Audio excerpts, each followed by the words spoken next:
Bir molla arz etmiştim size. Medresesinde kapıyı kapatıyor diyor.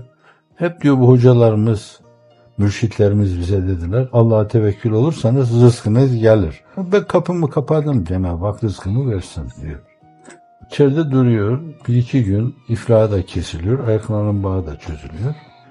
Komşularından bir hanımefendi diyor ya şurada bir molla var diyor. Bir helva yaptım ben. Götürüp buna ihsan edeyim diyor. Götürüyor, kapıyı çalıyor. Ses vermiyor. Tevekkül etmiş ya. Bir daha vuruyor, yine ses vermiyor. Kadın galiba yok diyor. Ben de götürüp başkasına vereyim. Konuşuyor kapının önünde.